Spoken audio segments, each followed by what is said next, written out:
National Fire Radio. Thanks for tuning in to this week's episode of The Size Up by National Fire Radio. Every episode's goal is to introduce you, our listeners, to concepts, ideas, theories, and wisdom from our unique guests. We call this a lifestyle podcast, but don't think we're only going to talk about one specific lifestyle here. Family, fashion, music, fitness, food, health, wellness, beverage, and sports all intersect in our lives in different ways. They all culminate to making us, us, and causing us to ask the question to ourselves, what's your size up? So sit back, listen in, and take notes on this episode's knowledge bombs. Now, a quick word from our sponsors. Listen up. Our friends at Mercedes Textiles want to know, how often do you check your equipment? Probably every shift, right? But this month, they aren't just talking about the hose on your engine. Even if they have been a fire hose manufacturer for over 45 years, because that hose is not the only hose you should be doing daily checks on. April is Testicular Cancer Awareness Month, so we here at the Size Up by National Fire Radio and Mercedes want to remind you to check your equipment. Because just like water on the fire, when it comes to cancer, response time matters. Early detection saves lives. This month, Mercedes is supporting Detect Together, a nonprofit organization dedicated to educating first responders on early cancer detection. Because if found early, the survival rate of testicular cancer skyrockets to 99%. I'd say that makes it worth checking your equipment regularly. So go to responsetimematters.org to learn how to check yourself and request your free Firehouse Education Kit. Thanks in part to Mercedes Textiles. Taylor's Tins. Taylor and his crew from Taylor's Tins have been manufacturing metal helmet fronts since 2017. With over 200,000 metal fronts in the market, they are a leader in the metal helmet front space. Their creativity as well as customer service sets them apart from the competition. They are manufacturing one-offs within 24 to 48 hours to ship to your door. Not only that, but head over to taylorstins.com and you'll see all the other products that they offer. Right now on their homepage, they have a whole page dedicated to vintage metal prints. It's so cool to see the original prints of the fire apparatus, fire hydrants, fire helmets, fire boots, flashlights. It's so cool. They are printed metal tins that hang on the wall that are aged and look to be from the original days of when these prints were drawn, looking for copyright and trademarks. It's really cool. Taylor and his crew are super creative. They're always pushing the envelope as to what products they offer to the fire service. Check them out at www.taylorstins.com. That's again, taylorstins.com to get a hold of Taylor and his crew. And in the words of Taylor, stop burning up leather. All right, everybody. Welcome back to lucky number episode 13 here of The Size Up by National Fire Radio. But with my guest today, if I add all of my immense podcast experience to his number of podcasts that he's recorded, we're at like 768 or 769. I don't know if maybe one release that I missed recently, but I am beyond honored to have my friend from a long, long time ago. I even went back and looked. I was on his podcast in 2017 twice. I got to do a part 2. I don't know if I was the first part 2, but my good buddy James Geering from the Behind the Shield podcast, man. Thanks for joining me today. Yeah, no, thank you. Firstly, 13 is my mum's lucky number. So anytime anything good happens, she's like, oh, it's 13. And she works out a mathematical equation that equals 13. Like, well, there was 3 eggs in that basket and there was 10 people in that car, so it's 13, so it's lucky. So it's funny that I can tell my mum I was on number 13. Such a win. I think you came on, I think you were the second episode that I did. And then I think we did 3 in the end, didn't we? You did another one later? I think I came into another one maybe like a year or 2 later there. I know I tried. So I have never asked anyone to be on their podcast before. I can honestly admit that, except for one person. And it was James, because when I saw his numbers were creeping up, I was like, bro, could I be on 555? And he had already recorded it. He was up to like 562. I was too late to get on that number. It would have been good though. It would have been. We tried. It was like dumb fireman in me that made it so late. But so it's been a while since we've connected, and the podcast is up to, like I said, 755. Is that the number now? Yeah, I think, yeah, 7:55. I'm about to put 56 out later today. Which I mean, it's 2016. You're like a podcasting OG. So let's jump back to that 2016. You know, I kind of know the backstory to it all because I was not there for the first episode, but you know, I've heard it from you and we've talked a lot about it. But what made you want to do the podcast to begin with? I wish I could give you this amazing uplifting story about how I had this rebirth, and then I was like, all right, well, now I'm gonna crush it and I'm gonna take black and white video and cover Instagram and inspire people and take ice baths, but it's not any of that. You know, but you do take ice baths, right? Do you take ice baths? No, I don't actually. It's one of the things that I don't. I have dabbled a little bit. I had Wim Hof on the show. I'm like, okay, I've got to do some of that stuff before I get him on. But for some reason, I don't get the same thing out of it that a lot of people do. Like I made myself do it a bunch of times, and then I've swam in. Maybe what it might be actually is growing up in England, our oceans are so cold. When I used to lifeguard in London, I had to do training in like 46-degree weather. So maybe I had so much cold weather when I was younger. I'm a little bit like, yeah, about that whole ice bath. I think I'm good. Enjoying. I mean, I like a hot bath. I like a hot shower. So, but it is one of the things that I keep kind of circling around and trying again and again and again. But so many people have a great experience with that specifically. But it's definitely the hippest Instagram fitness trend at the moment. I know for me personally, when I was marathon training, like after super long runs, like 20 plus miles, the ice bath helped. Anything other than that, it really wasn't worth my while to get in the cold water for any amount of time there. Well, I mean, it's so beneficial, but what do people do in Mexico and South Africa and all these other places where there just isn't a lot of cold? Like the evolutionary element, I get the stress, but cold specifically is other ways of stressing. And I would argue, and I've talked about this on here before, if you do a lot of training in the heat, which we do in Florida, that's also stress. You know what I mean? So there's other ways that you can stress your body. But I think the cold bath, I mean, I see so many people doing it. But I kind of chuckle because there used to be that phrase, if a tree falls in a forest and no one sees it, did it really fall? And now it's like, if an ice bath happened and no one filmed it, did it really happen? It's not there. If you didn't post it on Instagram, it's definitely more important than a CrossFit workout. Like your CrossFit workout can happen if you didn't post it on social media, but your ice bath, definitely you didn't get the benefits from it. Exactly. But circling around to the origin story, so kind of that tongue-in-cheek kind of tangent there. It really came from 6 funerals. That's the sobering, true origin story. So I was about 10 years into my career. I had worked in 3 departments by that time. I started in the Miami area, went to California for a few years, and I'd come back to the Orlando area. And in 2 years, I buried 6 of my friends. And it wasn't one thing. It was everything from cancer. We had a guy in his early 20s, who died of cancer, Carl. Heart disease, overdose, suicide. I mean, all these things that we see to this day. But I have a background as an athlete, as a coach, as an exercise physiology major. So I knew enough to know what should be being brought to us and what wasn't being brought to us. So that was really it. And initially I started looking, and I just didn't find back then, 6.5 years ago, a fire podcast that was really talking about the person in the uniform. Yes. We had leadership thing, we had tactics, we had operations, we had, what's in your pocket, all that kind of stuff, but nothing as far as the person. And so when, they say, well, if you can't find it, that's your sign to do it yourself. That was kind of it. So I was still on shift for the first 2.5 years, and then transitioned out about 4 years ago to focus on this full time, because I really realized that it was ultimately having more of an effect than running one call at a time. So 14 years into my career is when I transitioned out and kind of took the leap of faith. Which is so amazing too, because, I know I've said this before too, but, we're helpers, right? That's why we took this career path, this job, if you're volunteering to do it, whatever you're doing.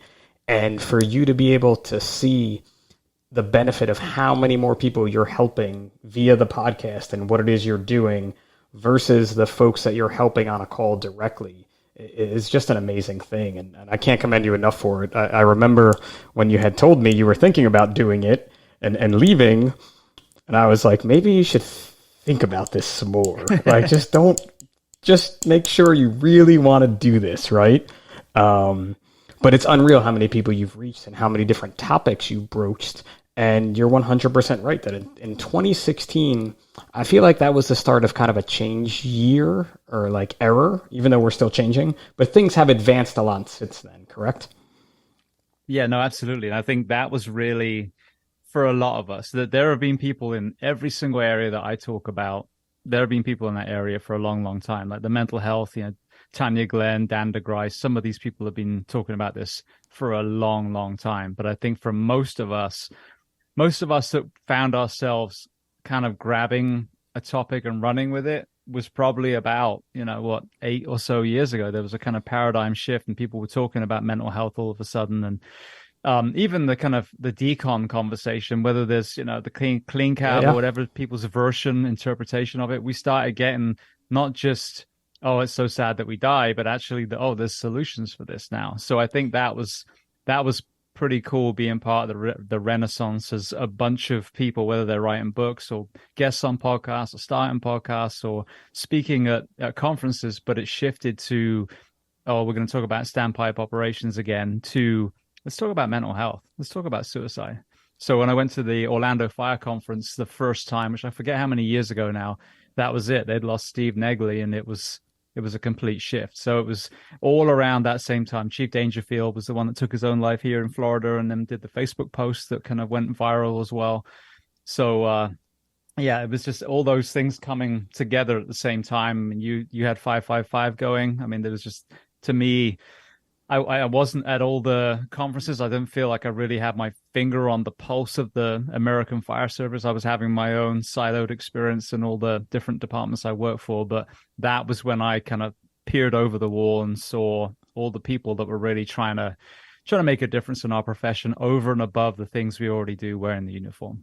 And it's so amazing how you said that peered over the wall from your department, right? Because I work in a department, obviously, and there's some times where you think you're the only department that acts that way.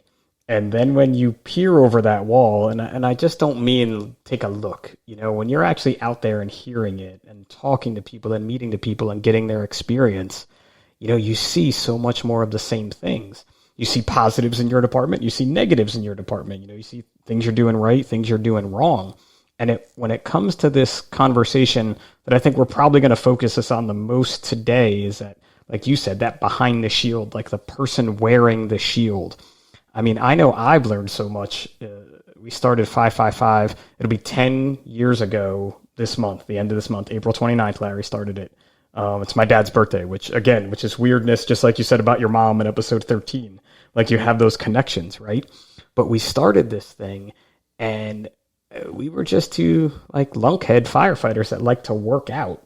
And I remember talking to you early about sleep deprivation and being like, I'm not sleep deprived. What are you talking about? You're crazy. And here I am realizing shortly after that, the different person I am after the shift that I just worked. And I know early on for the podcast, that was one of your probably biggest focuses in the beginning was getting that shift work changed. And where do you think we're at with that? Because I know, we talk about different shifts and I am blessed. I work the 24/72 and did not know much about the 24/48 until I really met you and some other 555 folks. But where do you see that conversation going now as opposed to 2016, let's say? I am enthused by the fact that sleep is acknowledged and mentioned a lot more. I mean, whether it's, people like myself that were in the fire service, whether it's people like Andrew Huberman and some of these other people that are putting it out through different lenses, I think that understanding is starting to go out there. However, I just had a great conversation with one of the basically the wellness guru in South Metro, and so ahead of the curve on so many different areas, still haven't addressed the shifts yet. They do 4896s. Insanity. So I agree with you. 4896 to me sounds insanity. However, in talking to people out there, when they switch from 24/48 to 4896, their lives become incrementally better. So if those are your only two options, because you're not going to put on a fourth shift, unfortunately, it's the economics of that just aren't always going to work. Is that a better option? Is it a worse option? You're more into this than I am, so you tell me. Well, so here's the problem. It's exactly what you just said is the issue. And this is the knee jerk, because from the probie all the way up to the chief, this is the way we've been indoctrinated since the beginning. So there's a phrase that I always butcher, but it's something like, plant the seed of a tree under which the shade you'll never know. Meaning, investing in your people, you may not get that Christmas bonus for that budget year being the chief operating, the chief financial officer or the county commissioner or whatever. But actually, financially, if you look at how much it costs to destroy the firefighters the way we do at the moment, it would actually save you hand over fist. You think about, I mean, you probably don't see it as much because you're working 24/72, which I think should be an industry standard. I'm all about 24s. I can't imagine going to work and 12 hours leaving. I just done with my checkouts and training and workout by that point, So it would be, I think we have to do the 24s. We already have buildings we can sleep in, even though sleep, I'm doing, abbreviations, air quotes. But the problem is, so you have the workman's comp claims, the injuries, you have the mental health issues, people go into addiction centers, you have the medical disability, you have medical retirements, you have the line of duty deaths, you have the lawsuits from when we make a mistake. You look at that giant like waterfall of wasted money, and you take just some of that and you invest it in a D shift, which is what you guys have already. This is what's so crazy too. Everyone reveres the Northeast, yet no one wants to actually copy the way they work. We would actually save money hand over fist for our cities and our counties, maybe reopen some of these fucking browned out stations and closed down stations. But we're so short-sighted and blinkered that at the moment it's normalized to make yourself like a rock star in a budget year. And we can't think like that. One thing that used to nauseate me is that people would say, oh, the fire service is like a business. Like, I couldn't disagree more. However, if you want to look at it like a business, beautiful. Look at it like Google. Look at it like Virgin. Look at it like these companies that invest in their people that are hugely successful because they put their people first. And we do the polar opposite. We model it like some shitty pyramid scheme, where people will be here for a year and then they're gone, So this is the problem I have. The 24/72 should be the conversation. I don't know if I told you this in one of our conversations before, but the analogy I use for people, I'll give you two analogies. The first one is the actual conversation with the work week. We talk about 24/48 or 48/96, or let's come instead of 7 a.m., let's come in at 7 p.m. It's a Rubik's Cube and you're spinning it and the colors are different, but the cubes are still the same size. Yeah, not make that we change. Need to talk about making that whole cube smaller, which is what you guys have done. The other thing that I did, which, again, 8 years ago, I was thinking the same as everyone else until I had an aha moment, listening to someone else's podcast. But I did a video, I don't know, about 2 months ago now to illustrate why we're our own worst enemy and actually fighting for these work weeks that will give us the rest and recovery for us to actually thrive. And so I took 3 poker chips and I laid out 10. And I said, this is what we talk about. We say 1 day on, 2 days off, or we say, oh, we only work 10 days a month. And this is the 56-hour a week firefighter. But if you hold that poker chip, that pile of poker chips, there's 3 chips, because a 24 isn't 1 day. 24 is 3 civilian work days crammed together, 9 hours with a 1 hour lunch, so 8 hours. So we work 3 days on, or we work 30 days a month. Doesn't sound so amazing then. Now you guys work less, which is my point, is that's what our 56 hours firefighters are working. Now we also have a staffing shortage because I think the people are actually, in this internet age, starting to understand this is the cost of being a firefighter. For sure. And even though your call to service is amazing and I adore this profession, which is why I'm still advocating for it, even though I'm not wearing the uniform anymore, I think a lot of our younger people, the pool is getting a little smaller for the people that are able to do the job physically, mentally, but also they're researching. They're going, all these hours for this little pay. And I know now, because I'm a young person, being raised in this environment, that I know sleep deprivation is terrible. And look at these marriages and these divorces and everything. And I think they're weighing it up too. So you've got these 56-hour firefighters, and now you've got a staffing shortage. So now where I live, where I volunteered for a very short time, they periodically, like every couple of weeks, are getting a mandatory. So now you're looking at an 80-hour work week. So you think about, again, the cost of these, even more fatigue, and it's growing and growing and growing. This county just had 2 suicides within 3 weeks of each other. Their 6th suicide in 4 years, and they're not a big county. We're a very rural area. So this is why I'm so passionate about this conversation with the shifts.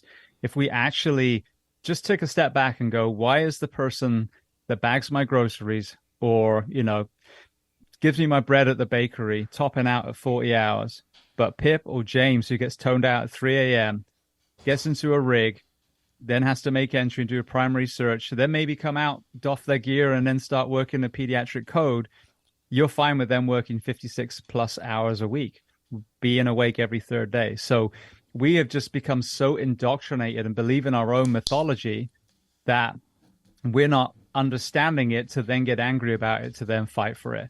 So every time the unions come around, we're going to fight for more money. Well, how about we don't? How about this time we fight for more people? Because that in turn is going to give us a much better quality of life. And then, then maybe you'll have the clear thinking and the clear mind to start being an entrepreneur and doing something that you love on the side, that then ultimately one day might be something that you transition to when you're ready to leave the fire service. It's a total different way to look at this. And they're definitely, I know, my father is going to listen to this and yell at me because I'm going to get it wrong. But I'm fairly certain it was the early 60s that we went from like a 3-platoon system to a 4-platoon system.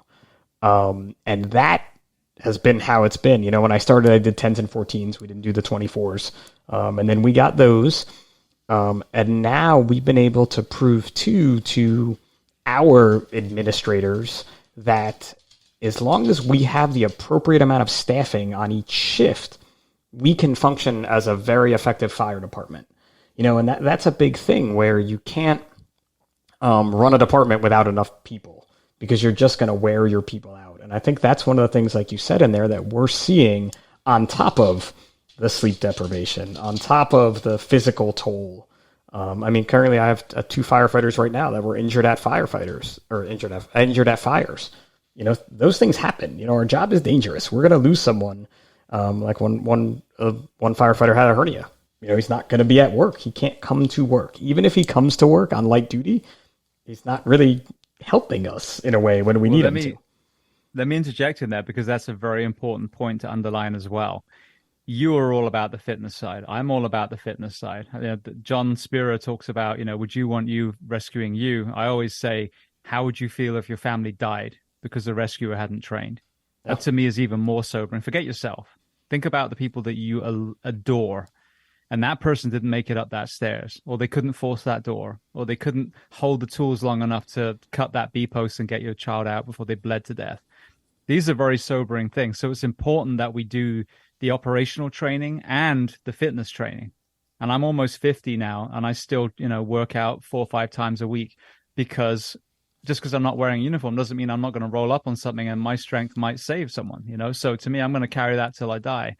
But in order for you to gain the benefits from exercising, you need rest and recovery because you heal, you grow when you sleep. Anyone's got into bodybuilding back in the day, they were always napping. That's when not only do we heal as far as the strength side, but also when you're training, when you're learning, you process learning when you are asleep, deep sleep, restorative sleep. So when you get told, and I'm sure a lot of people listening to this would have heard this, I know I have, it's always the fit guys that get hurt. Yes, and there's a physiological reason for that, and that is the problem. We're not even giving our men and women the environment that take their job seriously, that train hard to actually recover. So fast forward 10 years of sleepless nights, and you taking your training seriously, something will break. I had meniscus tears on both knees and a back injury. I did yoga, I did all kinds of stuff. But in the back injury, I was able to rehab with movement. The menisci, would that be the plural? They both of had all to of be them, snipped, but that was it. of both of them, you've gotten rid of both of them. So there's parts of them there, but having them snipped. So, but that's my point: is even with hernia, whatever, if you're not able to, and the hernia might be, a It could have been there. It could have been anything. Yeah, it could have been. Yep. But I mean, all the back injuries, knee injury, shoulder, everything else that you see people get over and over again, especially the people that do take their training seriously, it's a foregone conclusion. And that's yet another reason why we have to look at us as tactical athletes. No player in the NFL, NBA, Premier League would be told, yeah, you don't need to sleep tonight. You know what I mean? That is paramount in these professional sports. I'm just getting someone coming on very soon who works with sports, and we're going to talk about exactly that. But even from a performance standpoint, as well as the mental acuity and the longevity, just being able to stay fit and stay mobile and stay agile, which carries into the fireground. Because if you hurt your back halfway up a building, now you become the one they rescue, and the person you were supposed to be getting burns to death. So these are all part of the same conversation. Yeah, that injury cycle is just vicious. If it happens on a scene, if it happens especially early on a scene, it's going to change that entire scene depending on the injury, where the person is, and could possibly injure more people trying to help that person. Because again, we're wearing over 100 pounds of gear in a IDLH in a superheated environment that's dark, and there's stairs that you've never been on, and there's 8 million different things going on. And that all plays into it. And I know we're talking about everything here, but we're still on the scheduling wise end of it too, because those days off, I don't think as a young firefighter, I didn't appreciate my days off. I went and worked EMS all night and partied on the other nights and did all kinds of things. But as I am not as close to 50 as you are, my friend, but I am valuing my sleep. And there are nights where it's 9:00 at night. I mean, I worked yesterday. I was on the car, and we did not have a crazy tour, at a very mellow tour. But it's still not sleep that I'm getting. Our neighbors were partying, and or someone in our neighborhood had an Easter party last night that, like, I had the Mexican Dick Clark screaming till about 2 a.m. outside the window, where I was just like, this guy's nuts. I mean, we had a mutual aid fire at 3 a.m. and I had to bring another firefighter out to the engine there, and he was still going strong. So it's sleep, it's rest. It's not sleep like I'm going to get tonight. And I'm probably at my age and my, knowledge of myself at about 9:30, I'm going to be in bed tonight for sure. Well, speaking of quality of sleep, this is the other thing that I think a lot of people don't understand. For you to get into true, deep, restorative sleep, you need to be able to completely relax. And when you're at a station where the tones are going to go off at any moment, and it could be an absolute bullshit, tummy ache, or it could be something catastrophic, you're not going to ever get into a deep restorative sleep in a fire station. You're not. Ever. And we now have some people that, find themselves there, and we're banging on the door. Hey, Cat, wake up. We got to go. I've had one that I swear he was dead. He ended up waking up, but I gave him everything but a sternal rub to get that guy to wake up. But, we don't periodically get good sleep, which is why you have those. I never had a goose egg my whole career, but I had some nights where I didn't have to run a call. And I still felt like shit the next morning because you don't get a great night's sleep. And the analogy I use for people, I'm like, that aren't in the fire service, those big cymbals they have in the orchestras, the one in each hand, they smash them together. I'm like, imagine if someone stood by your bed and they said, I may or may not smash these in your ears tonight. How well would you sleep? Yep. That's it. You know what I mean? That is especially literally if you did it once, so you're not going to get into a deep sleep. So that's the thing, is the only place we're really going to sleep well is once we get home, if we don't have parties and kids and all that stuff keeping us awake too.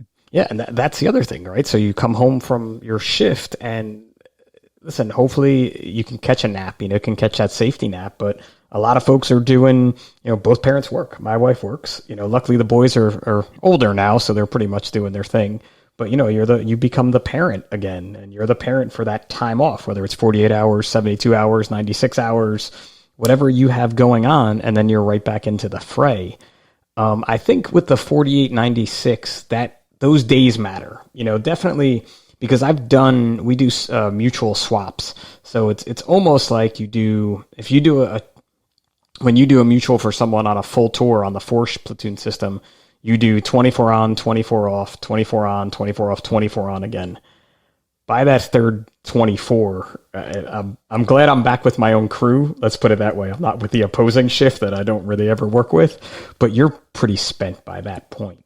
But I think the realization and us talking about this, like you said, it's the same with fitness. The more that we talked about it and the more that people were putting stuff out there, like a John Spira or like an O2X, and the more all these things were coming to light, the more people started taking it seriously and making as many small changes as they could to make it better. Yeah, and even, I mean, I remember this being a conversation between you, me, and John was the whole, do you work out in gear, do you not? And even that's great dialogue, because now we're realizing, forget you ever saw a fire. My last department I finished up my career with protected Disney World, and I think I saw one fire the whole time, one legit fire. I mean, we went on calls, but, smoking mattress or something, but nothing we would call a fire. And so your gear was pretty damn clean. But now you think about PFAS and these forever chemicals that we've got in our gear, and now you're sweating that. So, I think sometimes you just have to, you cannot heat acclimatize without it. And, I know that there's some other things you can wear to kind of simulate it that maybe isn't your actual gear. And that's another great option too. But, I've lost my train of thought for a second. Sorry. You need to move in your gear, right? For sure. I'm to the point where, like, to do a bottle breathe down, where we're doing some firefighter tasks that are getting our heart rate up, that are getting us moving, getting us acclimated to that extra heat and that feeling. That's a big deal. You need to keep that going every now and again. What we've learned in the past 10 years about the PFAS, like you said, and just... There's so many things that are involved now that weren't there when I started 20 years ago. Well, even the phone, AFFF has got PFAS in as well. But then you go and, you cook and the Teflon in your pan has it. And I mean, we're surrounded by this stuff. So that's, again, the other part of the cancer conversation. There was this whole thing with the clean cab, and I had the Swedish guys on. Phenomenal. I love what they do. And I think a lot of it makes perfect sense. And I think people have disregarded that concept, thinking it's supposed to be some sterile surgical cab. Yeah. No, you want to get as much shit out as you can, is what they're saying. And if you can't throw your gear on in a few seconds, if you do get a call, then maybe you need to practice putting your gear on. Because I've never seen anyone fly off a fire engine straight into the front door of a structure without taking time, getting their tools, doing a size up, being told, what the instructions are from the lieutenant or the captain. So this whole, clean cabs, stops, grabs, all that's bullshit. That's egomaniac, narcissist bullshit. I can tell you, being a Tillerman on a truck in California where we couldn't wear our pack back there, that you have time to throw your fucking pack on. So that stuff nauseates me. But I think with the cancer conversation, what was missing was, wipe yourself down and clean your gear and all that stuff. It makes perfect sense. It's just obvious, totally obvious. Even your radio strap. Something Dustin Hawkins talked about. If you had a leather radio strap, that's against your throat 24/7. Think about that too. And if you're looking for an alternative, safer straps is amazing. It's something that's the origin story of that. Just Dustin's wife's cancer, and he's a firefighter. Is you talk about understanding the why. I mean, that's an amazing product because he gets it, because it happened to him. But the resilience element of cancer. Why are we getting so much cancer? Well, because your immune system, if functioning well, can tolerate a lot of things, a lot of insults. But if our immune system starts getting beaten down, and again, sleep deprivation is a huge element of that, now we're more susceptible to the cancers, the heart disease, and even fucking COVID. Who are we going to put out on the front line? The most sleep deprived people we have working. In extra sleep deprivation because we were doing more calls and doing more. Yeah. So, FDIC is coming up in a couple of weeks, and I'm super excited to bring the Size Up by National Fire Radio to the show. It's always so cool to see literally all the firefighter stuff in one place. I always make it a point to swing by the Hikes footwear booth because 1, I love shoes. 2, I love shoes. And 3, they give out free backpacks the first 2 days of the show. And who doesn't love a good bag? Am I right? Plus, I hear they're coming out with a state-of-the-art structural boot that's going to be a game changer. I'm super excited to check those out and get one of those free backpacks. I hope to see you there. Exactly. Until then we find a vaccine, then we fire them all for not taking it because they're selfish and murderers. That's a whole other conversation. But yeah, I mean, if you've got to have that resilience, so with cancer or mental health, one of the huge elephants in the room that's never discussed on those two topics is how do we make the person healthier and stronger? And if we're not looking at sleep, we're missing a massive piece of the puzzle. For sure. And that like prevention, just seeing all the changes that I've seen personally that we do in my department and everyone, I don't know if everyone is doing it, because I've still been to firehouses without a clean air system for the rig, which we've had in my department since the 80s, which I was like, holy cow, we're well ahead of the game when I see someone without that now.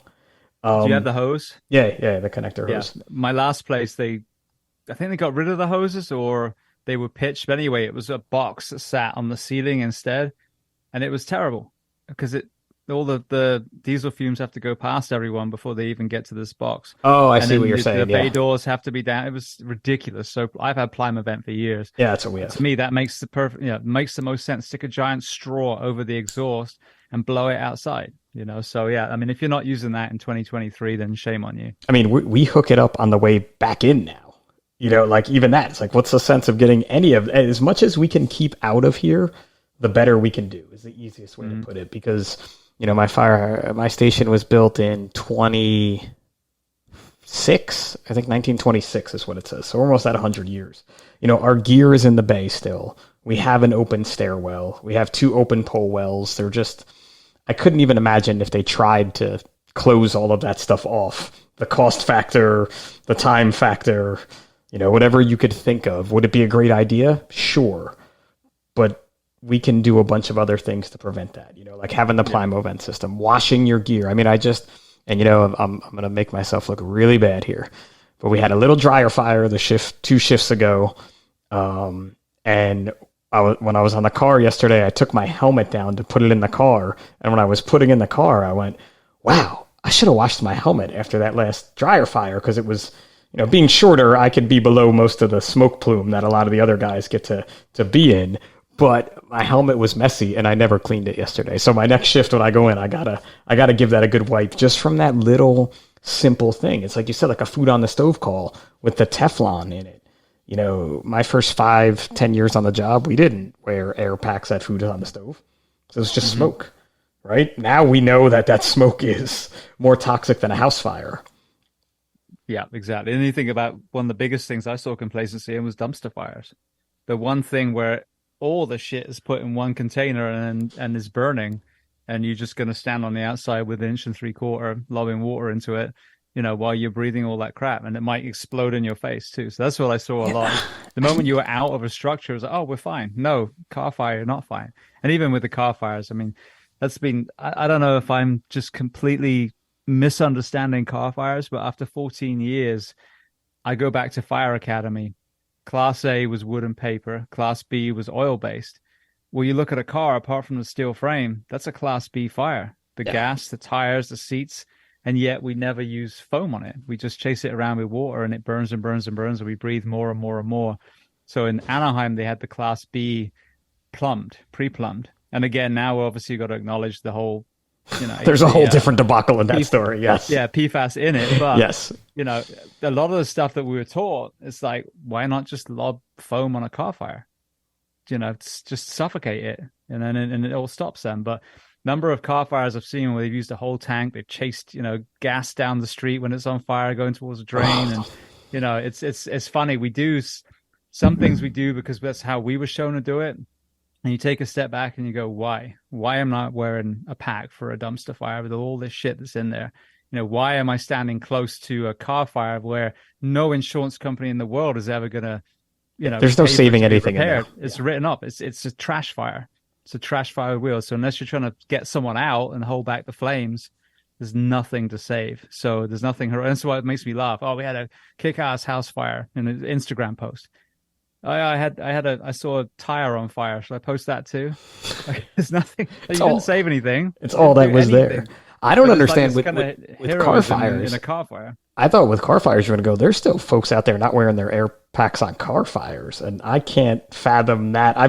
We've never in my department, it's always been a car fire, you have your pack on. A dumpster fire, you have your pack on. As you should. It's just one of those things that when you still see folks doing that, I'm like, who wants to breathe in what's burning in that car? Or who knows what's burning in that car? I mean, the amount of airbag explosions now, just in the time since you've been off the job, the airbags have quadrupled in cars. Every one of them is exploding while you're near it. I don't want that touching my face, No. much less breathing any of it in. But Well, and the electrics too. yeah, well, that's a whole different All the debacle batteries too. and things that are burning now. So Yeah, thermal runaway, big topic in the fire service these days. I have not had have not had one of those yet. I'm going to knock on everything, even though now I moved over to the truck. I think that's a full alarm for my department. If we have an electric vehicle, at least until we can stabilize the incident, we're going to send it everybody. Or at least I know if I'm on the car, I'm sending everybody if I hear that until we figure out what's happening. Because again, it's new and it's things we're learning about. But it's the same as going back to our main topic about us and the health and wellness of it all. You know, it was only, I don't know, maybe 3-5 years ago where we started doing more air monitoring after fires for CO. And just the other night, I still had my mask on, and I'm like, all right, bring a CO meter up here. Let's check the apartment before we let inspections in, before we take our masks off, which is another thing that you're just sucking stuff in when you don't even know it. yeah, and even CO, that's one gas. Yeah. That's all you're monitoring. All the other ones are like, they're not registering. So, because we were there with Anaheim, they did the same thing, and it was progressive then. We're talking, 15 years ago now, and they were doing that. But there should be a downgrade system where, all right, now, we're overhaul. Here's a filtration mask, not a full SCBA you got to carry around while you're pulling ceiling and pulling furniture out. But let's continue to filter the air. If you were in any sort of manufacturing plant with that kind of gas or particles floating around, you would be given those masks. But in the fire service, we're like, well, the fire's out. We're good. We're good. Even though we teach everybody about off-gassing and you watch it happen in the fire tetrahedron, and we're still watching things in front of you off-gas, like, oh, look at that thing steaming. What's it giving off? Because we don't even know what that thing is anymore, right? When we go back to the, I put my mustache over my mouth and go in and fight the fire because I'm a man with hip boots and rode the back step. You could look over and be like, oh, that wooden couch is on fire right now. I mean, I don't even know what my couch is made of. I'm afraid to know what my couch is made of, I think. Yeah. Well, I mean, again, I think if I'm not mistaken, all furniture has PFAS in too, so you got all these things now. So, at some point, of course, you don't want to wear an SCB around for everything. Same way with, the whole COVID thing. There's time and a place for a well-fit mask, for example, and there's time where you just have to, get on with it. But we have to assume the worst in a lot of the ideal H environments that we work in these days, because my whole career, I was, I've 14 years and I started the academy 2002, 2003. So, pretty short career compared to a lot of people. But from day one, all that stuff was in the house. We were already in those fires where they burn X amount times faster now. So no one really, unless they've been on 40 plus years, can say, oh, back in my day, no.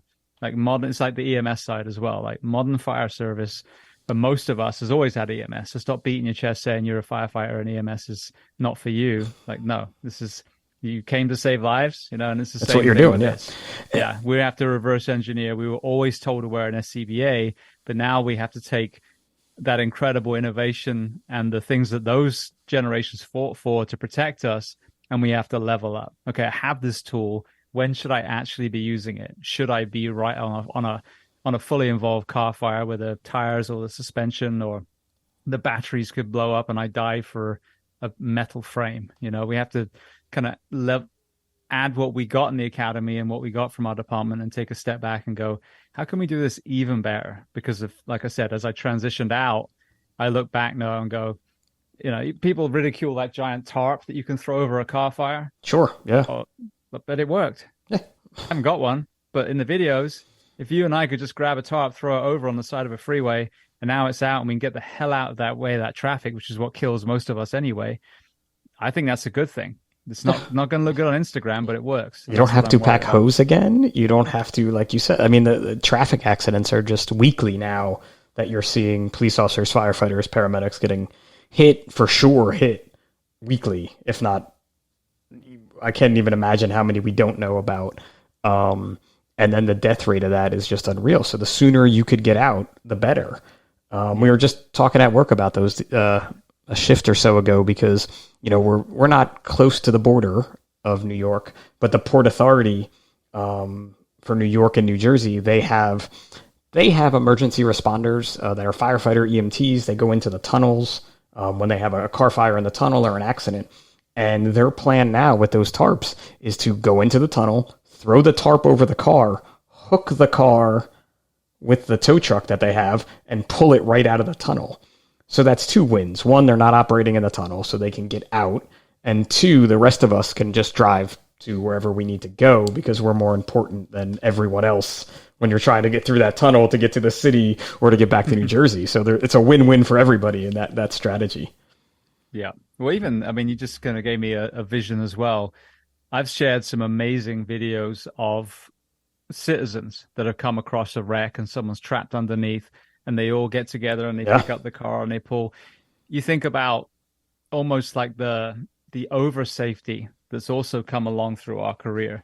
Like sometimes with those airbag evolutions, crib as you go and this and that, 4 big lads, men or women, sometimes you can just pick the side of that car up, pull that bloody person out and get on with it, So it's sometimes I look at it the other way and be like, we've overcomplicated. If it's someone's completely entangled underneath and you got to buy time, and then I totally understand it. But they don't really teach. Like sometimes you're just going to have to freaking you're just gonna have to go. Same way as the police officers that smash the car windows and drag someone out. They don't teach that in the fire academy. We get written up for that, if not fired.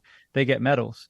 But so that's the other side. Is sometimes I feel like we're so I forget the word now, but we got so much inbuilt safety that sometimes it gets in our own way and reduces our ability to be able to just simply act. We have to be safe. We don't want to kill ourselves or someone else in the process. But do you really need 12 belay lines and 15 people to go over the ridge, or do you do like FDNY and sometimes you just have to fucking tie a rope on a guy and throw him over the side of the building? I mean, that's it. And that's I think what we've seen in that over safety, whichever way you want to call it, kind of idea, is just they're taking that human element out that you just can't.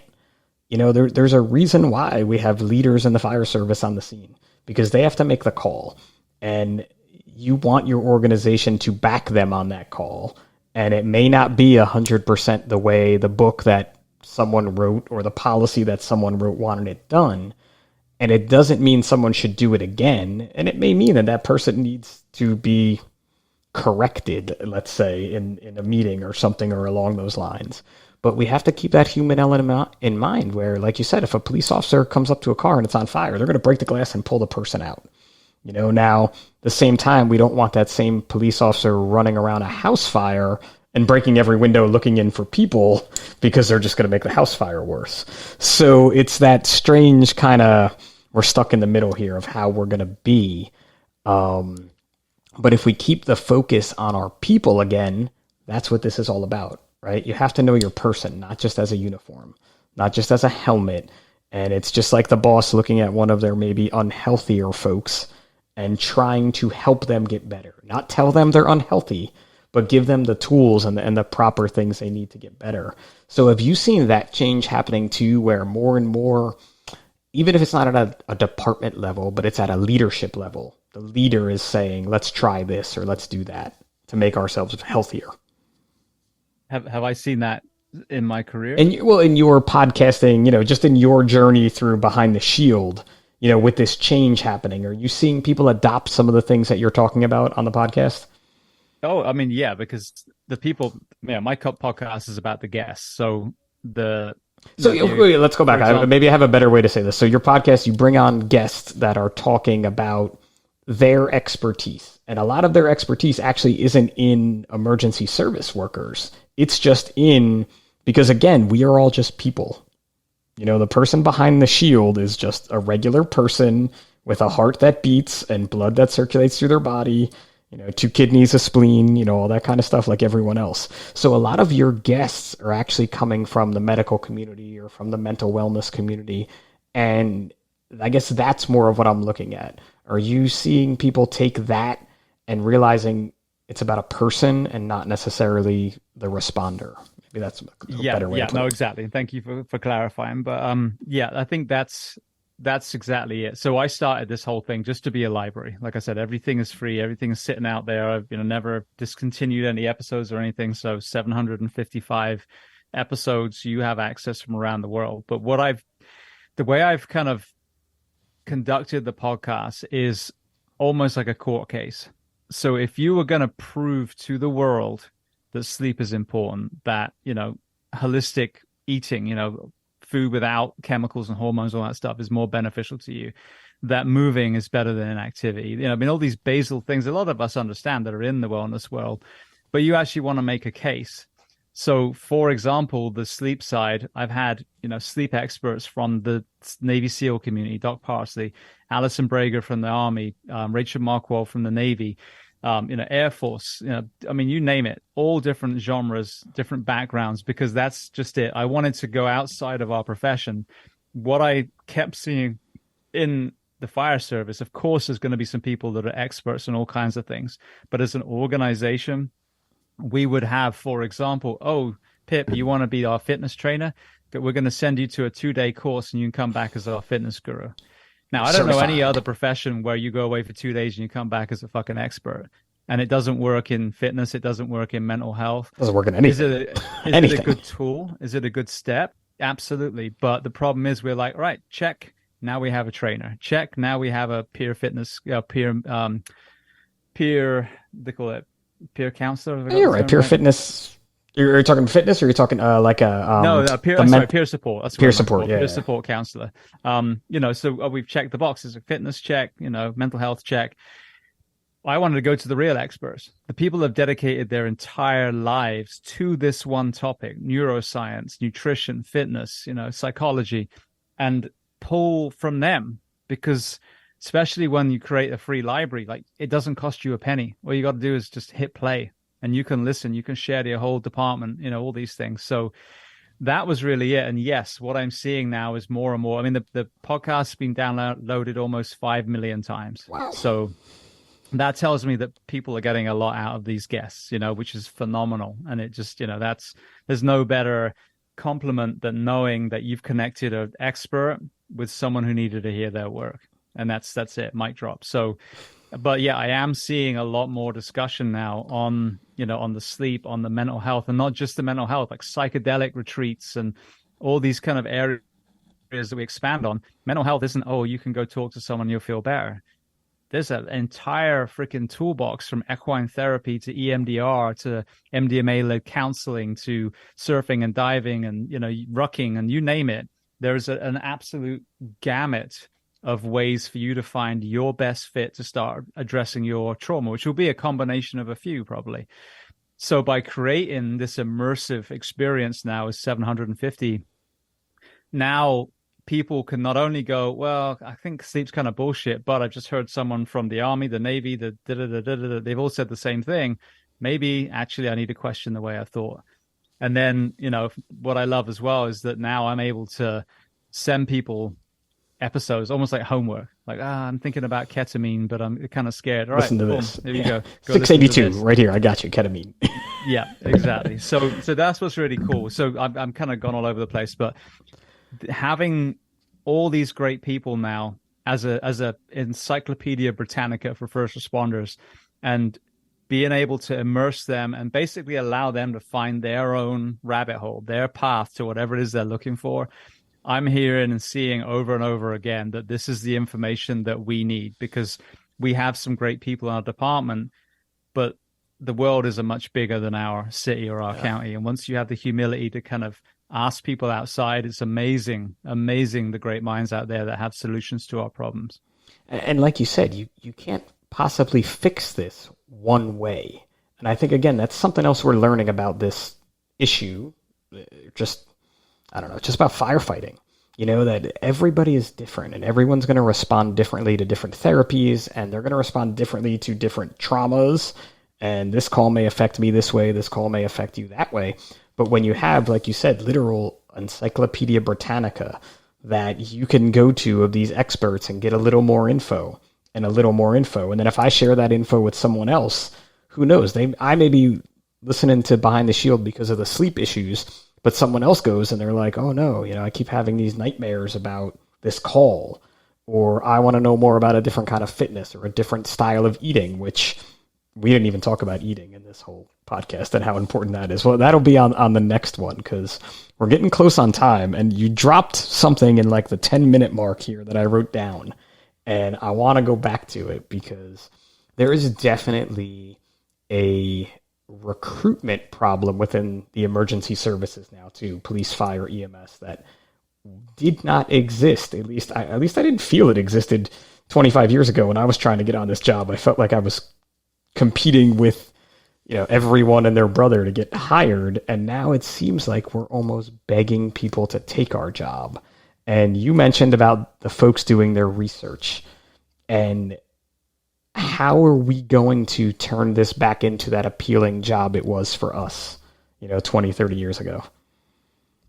So firstly, I think the Marion County where I am now, that's what the chief said to me. Well, the problem is, how can we do a D shift? We can't even get people now. And I've had so many people say this. I was like, well, have you ever asked why you can't get people now? If you look at most departments are struggling like that, you'll see normally a revolving door element. So a lot of the bigger cities, counties, if they don't pay well, if they don't give the rest in recovery, you'll see them come. You'll spend 15 grand training them, equipping them. And then a year later, they'll get a probation, and then they'll piss off to some other department. Thanks for all the training. Thanks for the paramedic certification. I'm off now. So you have to ask, why are they leaving in the first place? And the thing is, if you went, just put it in another job. If you went there and there was 2 jobs you're going to go for, and one paid a decent wage and, they had good time off and some benefits, and the other one was a factory job where you're going to work 60 hours a week in a dark closet in the corner, which one are you going to choose? The one that looks better, sure. It's the same exact job, So now you've got the purpose of being a firefighter, and you want to serve. Beautiful. I want to serve. I wanted to be a firefighter. Oh shit. Look at those hours. Look at, all these things.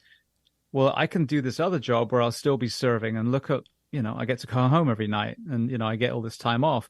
So it's not so much about, because that sounds almost like self-serving, but it's, people are realizing that they can make the world better in a number of ways, but because the fire service in a lot of departments has devolved, not all, there's some great people out there that are taking good care of their people, but a lot of them have devolved. And where I am now, Orange County, where I used to work, it's 56-hour work week, no Kelly day, paid like shit, understaffed. So you literally, and this is why I left that one, you get there, 7 a.m. and they'd be like, you can't go home. I was divorced. I was a single dad. Like, you can't tell me I can't go to my child. I'm the only person that he has. So I literally had to leave because they were mandatorying us so much. It was affecting my little boy. So, all these things, people are smart now. People are able to do the research. The same way as you can listen to Behind the Shield and hear the truth unfiltered from all these people. If you research the fire service now, it's not just the goldennuggets.com telling you how to ace your test. It's the real, the raw, the good, the bad, the ugly. You Google firefighter in your local town, the first thing that might pop up would be a number of suicides they've had. Yeah. So this is the problem. But there is a solution. It's just investing in your people. But like I said, you've got to play the long game. You can't think that you're going to fix this overnight. But at the same time, you can't procrastinate. You have to start today as well. But if you actually created a good work week, a good environment, you paid your firefighters a wage where they don't have to work 2 or 3 other fucking jobs just to pay their mortgage, you would turn this around completely. But we've misprioritized. Who was everyone screaming for 2 years ago? First responders, and then how quick they forget. A couple of years after 9/11, people start dying and the benefits start going away. A couple of years, year after COVID, people are firing first responders because they were too selfish to have the vaccine. So this is the culture that we're in. But the other thing that I see, apart from investing in the people and understanding that's going to save money long term, is you've got to keep that bar set high. I've asked so many leaders in the military and other areas. My observation was Anaheim, what I would consider the best department I work for, their bar was high, and they would lose 25% of each probationary class through attrition. If you couldn't make it, they had testing at 4, 8, and 12 months. If you couldn't make it, thank you so much. Don't take it personally. I'm sure other places will have you. You're just not right for us. I love that, because God, did you feel proud when you made it through that year? But if you lower that bar, not only are you increasing the chance that someone's going to make an epic mistake that will cost lives, but the lines go away because people like you, people like me want to be challenged. You don't go to the, you heard on the street, that's the worst department. I'm going to go test for there. Oh, that one's really hard. You'll never get in there. Yeah. And they have this fitness standard. They require this. Oh, really? I'll fucking show you. I'm going to go get hired over there. That's what creates queues out the door.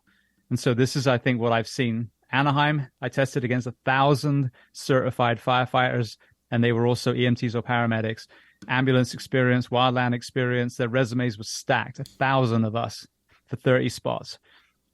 The last place I worked for, I don't know if they're hiring applications that are actually eligible get into double figures. It's pathetic. But their bar is so low you have to dig a trench to find it. So I've seen it from both ends, you know, and that carries through to a fucking awful fire department outside of that. Whereas you set the bar high, you have great firefighters, great engineers, great captains, et cetera, et cetera. If you have zero expectations and it's 18 and a heartbeat, then some of those people are phenomenal, but some of those aren't. And we all know that usually the bad ones scurry up that ladder as fast as they can because they don't want to be on the fire ground. They don't want to be on a rescue. And now they're wearing bugles, So to me, you set that bar high, you invest in your people, because that's what you get paid for. I'm going to ask you to be a phenomenal firefighter and paramedic, and I'm going to pay you really well and give you the rest and recovery you need. But if you can't reach this bar, you're not the right fit for us. That is the mentality that we need to have. We need to support our men and women, but we also need to put that bar back. The number of special forces, special operations, incredible tactical athlete, war fighters that I had on the show, they say we hold police and fire to our standard. And you got to remember, when they're overseas, whoever you revere, when they're overseas deployed, who do you think is protecting their family? We are.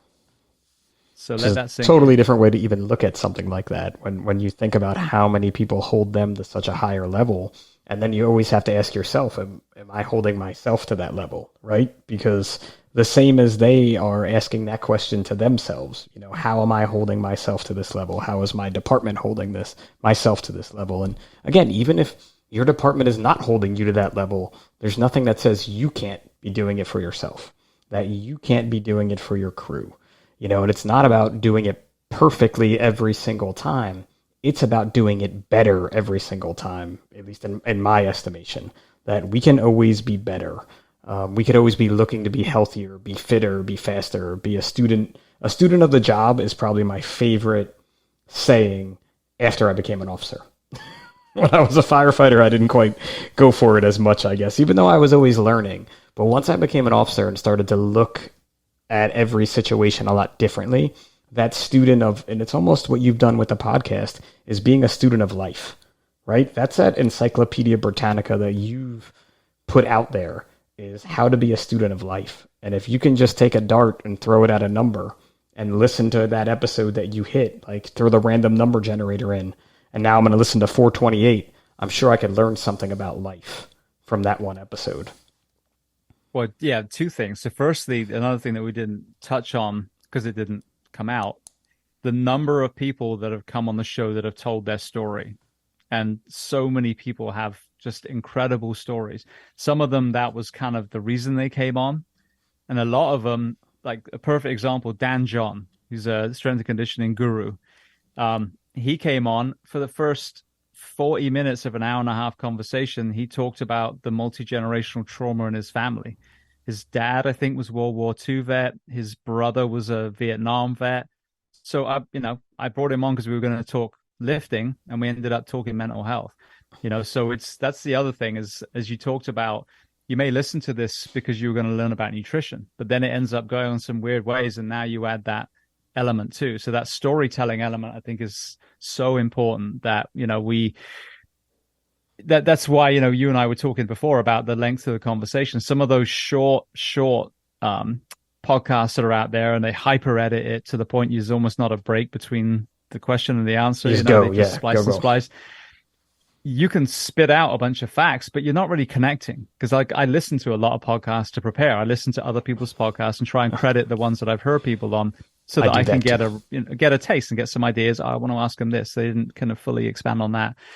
So I love podcasts and I love the longer form ones, but like an hour, like this one is a good length. But when you just do that, oh, I just want the highlights, give me the cliff notes. Yep. Well, you're not gonna connect with the cliff notes. Take the time, take an hour and a half or whatever, and listen to this person actually lead you through their journey. And it's amazing how much you retain when you're actually connecting in a story rather than a PowerPoint presentation or whatever, which is why some of the mental health stories on here on my show have been so powerful. And I've watched lots of mental health presentations. This is how many we lose. This is, how many were male. This is how, you know what I mean? That doesn't change the way you think. But when you listen to someone who you admire incredibly, they were an NHL goalie, they were a Navy SEAL, SEAL Team 6, and they're actually in tears talking about what they went through. And you're like, fuck, I thought I was the one that was, thinking that way. I thought I was being a pussy, and now you realize that one of the most dangerous people on the planet went through the same shit as you do, because like you said, they have 2 kidneys, they have a spleen, they're just people like you. So I think that the other thing I was going to say something else, I've already forgotten now, but but those, no, you're right. Those stories hit so differently, and it's not, again, it's that student of life where hearing an expert talk for a while is great. Where hearing someone tell that story to get you emotionally invested, and like you said with Dan George, was it? Dan John, like you didn't even know the episode was going to go that way. And I'm sure everyone tuning in was like, I can't wait to hear what he has to say about strength and conditioning. And here you are talking about his family life and what we now know to be his PTSD or anything related to that topic, but you hear those stories and it's just one more way to kind of get the message out there. And you've been doing an amazing job with that.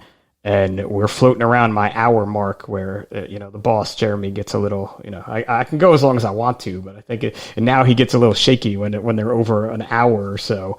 So I got to keep him happy. It's only the second episode back. But I think a great way to kind of end this one is because the folks that listen to this have 755 episodes of hearing you interview these folks and hearing your part of their story. And I know that has definitely impacted you for the positive.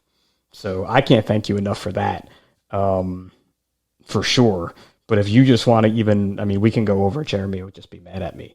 But if you even want to talk about that real quick and how it affected you hearing all these stories or hearing even just one story, feel free, man. It's a good way to finish this, I think.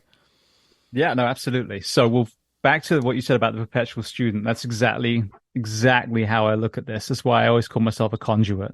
Have I learned a lot? Do I have some value in my 14 years as a firefighter and my, strength and conditioning, all that stuff? Absolutely. But am I an expert? Absolutely not. Which is why, people say, oh, if you do you do talks, do you visit departments? I'm like, no, because I'm not an expert in anything.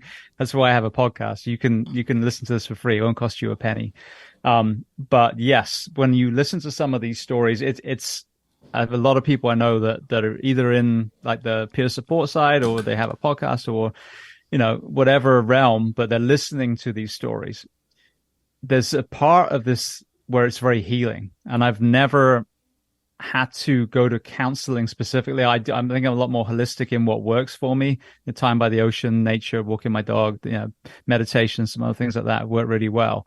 And so, but I think these conversations do too as well. I think it is counseling, honestly. I'm listening to all these people and getting to interact and share some of my stories if it's pertinent and makes sense at that point. But you do have to be careful because absolutely it also takes a piece of you. And I wrote a book a couple of years called One More Light. And I used the analogy from the Green Mile, where he's taking on everyone else's pain, Michael Clark Duncan's character. And you do have to offload that, or it will kill you. Now, it can be someone else's pain from people that you run on wearing the uniform. It can be someone else's pain if you're constantly a shoulder for one of your friends who's going through it. So that's that self-care as well. You have to make sure that you take care of yourself, because it's a very overused analogy, but it fits the whole oxygen mask on a plane. You got to apply it to yourself before you can help someone else. Or I guess in a fire service, you got to mask up to go get someone else that's gone down. So that is, so yes and yes. Yes, it's incredibly healing, but yes, you have to watch out, especially when you listen to very, very heartbreaking stories. Some people's lives, early life especially, can be pretty hard to listen to. But it did allow me, I'll just kind of do a quick shameless plug because the podcast is completely free, but I did write the book, and the whole point was kind of like what I learned. So it looks like a biography. It's not. I've just used stories from my life, but each chapter is a takeaway. So it might be mental health, it might be sleep, it might be injury or addiction, or strength and conditioning, whatever it is.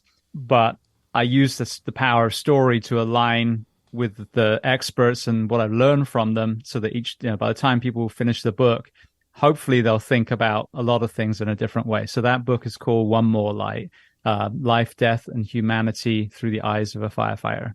And I have read it, and it is worth the read for sure. And I had it written on my little notes thing with everything I wanted to talk about today with you that we never got to. So I'm glad you did your shameless plug, because I didn't get that far. And it was funny because I was looking for it before we recorded today. And I'm like, where is it? And I have a decent amount of books. I do like to read. I'm like, where is this book? I'm like, I know I read this. This book, it's got to be here. It's somewhere.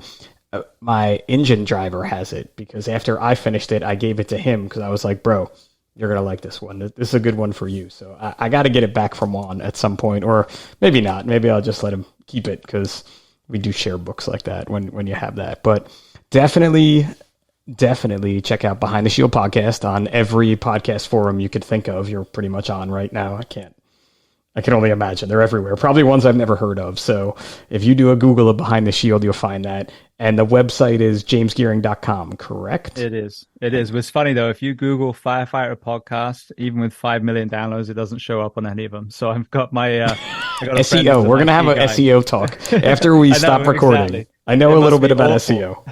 But James, man, this has been great catching up with you. Thank you so much for coming on this episode with me of The Size Up by National Fire Radio.